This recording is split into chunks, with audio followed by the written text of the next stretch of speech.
Rekuti prayer aidzinge nhamo, prayer inodzinga mweya wenhamo, chinodzinga nhamo kushanda. So when people don't know how Take to that work, again.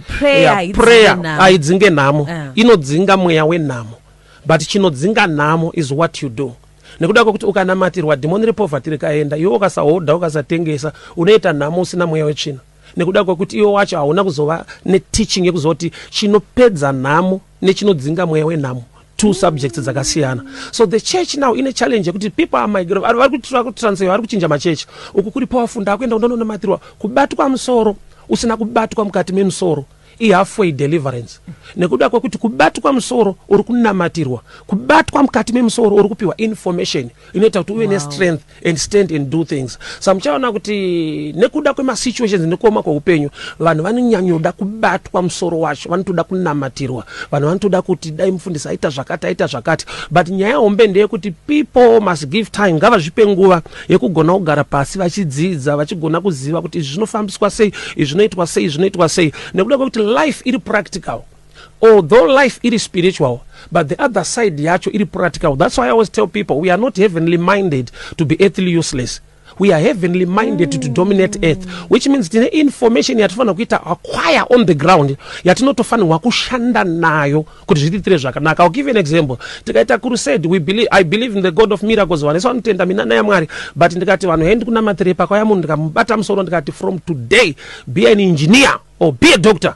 Munhu yenyangwa ane kutenda kuri maari, pane kakudhauta kanopinda maari kekuda kungoziva kuti mana usina kana grade 4 grade 7 ongozi be engineer azviite, kuda kuti une information yaunoziva naturally kuti kana pakauya chinhu chiri empowerment spiritually pane hindrance inobva nekunatural side, nokuti pane zvinoda kudzidzwa nekuti zviitwe kuti masuo azaruke muupenyu. So the challenge of the church today, we lack knowledge. Knowledge haisi pa preaching, knowledge iri pa teaching. Knowledge ye preaching ndeye kuti Mwari unogona, ndirambe ndakadaro upenyu hunochinja, ndo yakazara muvanhu.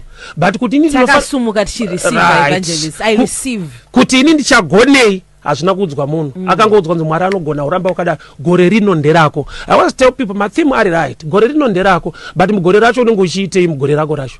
Because kana usina zvauri kuita mugore iroro, theme haimbokupa chinhu.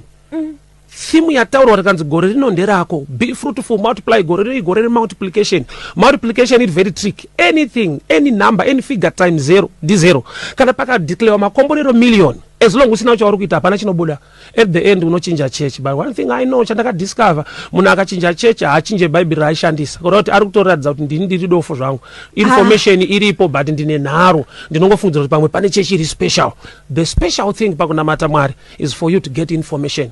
Kuva neruzivo. Jesu wakakunda Satani aitaura achiti zvakanyorwa zvichinzi, a written word. Kuda kuti Jesu ari Mwari, mweya washe uri pamusoro pake, kuverenga hana kuregera. Nekuda kwekuti aikota achiti zvakanyorwa zvichinzi. The devil chakamuita sketch chikamubvisa pana Jesu kudhila nemunhu ane information, knowledge iri mumunhu.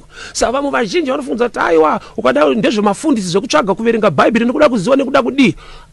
Mufunge munoziva here kuti kuverenga Bhaibheri chido hachisi chipo kuzorinzwisisa in a deeper way to teach. But for you to learn unofanira kunge une chido. Saka vazhinji zvimwe zvinhu vanofunga kuti chipo hachisi chido. Kutoverenga Bhaibheri chitori chido, choice.